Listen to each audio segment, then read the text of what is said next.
दम है इस कविता की लाठी में। और आप से हिम्मत दे दो, पूरा है विश्वास मुझे। अरे वंदे मातरम गूंज उठेगा महाराणा प्रताप की माटी में, वंदे मातरम गूंज उठेगा महाराणा प्रताप की माटी में। तब मैं उन क्रांतिकारियों को नमन करना चाहता हूं जिन्होंने राष्ट्र रक्षा में अपने प्राणों की आहुति दे दी। शहीद आजम भगत सिंह ने कहा कि आग इतना है कि सागर उबाल कर रख दूं, बात आ जाए तो पर्वत उछाल कर रख दूं। ऐ मेरे देश तेरे चरणों की सौगंध मुझे, तू जो कह दे तो कलेजा निकाल कर रख दे। तब मैं फिर निमित्त करता हूँ कि माता का दुलार ग्रामवासियों का छोड़ प्यार, माता का दुलार ग्रामवासियों का छोड़ प्यार, बेड़िया गुलामी वाली काटने को ठाना था। माता का दुलार ग्रामवासियों का छोड़ प्यार, बेड़िया गुलामी वाली काटने को ठाना था। हौसले की है बुलंद वीरता के जाके छंद, लक्ष्य एक मात्र माँ की अस्मिता बचाना था, लक्ष्य एक मात्र माँ की अस्मिता बचाना था। तो रणवेरी तान छेड़ दुष्टिया ताइयों को, रणवेरी तान छेड़ दुष्टिया ताइयों को देश छोड़ भागने पे विवश कराना था। और शत्रुओं को ध्वस्त कर देने वाले सूरमा भगत नाम दुनिया ने जाना था, सूरमा भगत नाम दुनिया ने जाना था। और शहीद और नेताजी सुभाष चंद्र बोस ने कहा कि तुम मुझे खून दो, मैं तुम्हें आजादी दूंगा। आज कोई किसी की बात ही नहीं मानता।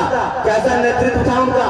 अगर चार पंक्तियों में नेताजी सुभाष चंद्र बोस इस सदन में आ जाए तो मुझे सूचित कीजिएगा, मैं पंक्तियां निवेदित करता हूँ कि मातृभूमि के ये पूत माटी के समान लाल, मातृभूमि के ये पूत माटी के समान लाल, माँ की ममता से सारे लोग जुड़े जाते थे। ऐसा अनुशासन का पाठ सिखाया गया, एक ही इशारे में जवान मुड़े जाते थे, एक ही इशारे में जवान मुड़े जाते थे। तो सूरवीरता का पर्याय थे सुभाष चंद्र, सूरवीरता का पर्याय थे सुभाष चंद्र।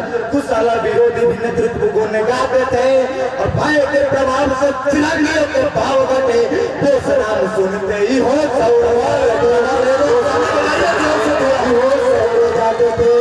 और चार पंक्तियां मुझे पे ताव देता हुआ क्रांतिवीर जिन्होंने कहा कि दुश्मनों की गोलियों का हम सामना करेंगे, आजाद थे, आजाद हैं, आजाद रहेंगे। ठीक समझे आप? मैं बात चंद्रशेखर जी की कर रहा हूँ। अभी हम सभी ने अल्फ्रेड पार्क का दृश्य देखा था।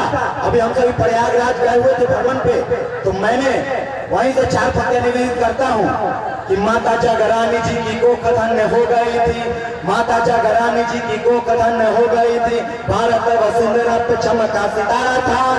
चंद्रशेखर के माता का नाम जगरानी और पिता का नाम सीताराम तिवारी था। पंक्तियां वहीं से निवेदित करता हूँ कि माता जगरानी जी की कोख धन्य हो गई थी, भारत वसुंधरा पे चमका सितारा था।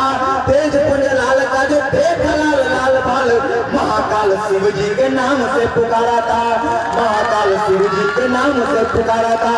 तो पालने में पूत के ही दिखने लगे थे पाव, पालने में पूत के ही दिखने लगे थे पाव।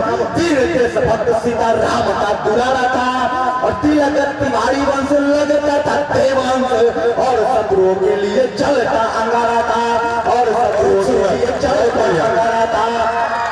और आप सभी ने देखा होगा अल्फ्रेड पार्क का वो दृश्य, जब चंद्रशेखर आजाद हजार अंग्रेज सैनिकों से घिरे होते हैं और अंतिम गोली खुद को मार लेते हैं, तो वहां से कवि की कल्पना देखिएगा कि मृत्यु का विचित्र चित्र सामने फले था मित्र, मृत्यु का विचित्र चित्र सामने फले था मित्र। कैसे हार मानता पवित्र स्वाभिमानी था, मृत्यु का विचित्र चित्र सामने फले था मित्र। कैसे हार मानता पवित्र स्वाभिमानी था। अभिमन्यु जैसे चक्रव्यूह में पता था कि तू मारू जरा रक्त वाले लिखता कहानी था, मारू जरा रक्त वाले लिखता कहानी था। तो गोलियां कटाइयों के लाश पे बिछा के लाश, गोलियां कटाइयों के लाश पे बिछा के लाश, हर हर बम बम बोला जय भवानी था। और एक ही पटी से गोल की रब्बा पूरे की, मस्तक पे दागा बलिदान हिंदुस्तानी था, मस्तक पे दागा बलिदान हिंदुस्तानी था। और जब मस्तक पे दागा तो वहीं उस पेट की ओट में गिर जाते हैं। तो मैं वहां से तिरंगा बनाने का प्रयास करता हूँ। अगर आप सभी के दिलों में वो तिरंगा बन जाए तो मुझे सूचित कीजिएगा। मैं पंक्तियां निवेदित करता हूँ कि तन मन सारा रंग था वसंती रंग में ही, तन मन सारा रंग था वसंती रंग में ही। रक्त से नहा के रंग और गहरा गया, घास से लिपट कर पिठारी हो गई थी। पवन उड़ा के कुछ फूल बिखरा गया, पवन उड़ा के कुछ फूल बिखरा गया। तो बीच में जिन्हें उस तीली चक्र तीलियां थी, बीच में जिन्हें उस तीली चक्र तीलियां थी, तीलियों में अदमय सौरता बढ़ा गया। और गोर ने उठाया जब लाश वीर की तो लगा लंदन की छाती पे तिरंगा फहरा गया, लंदन की छाती पे तिरंगा फहरा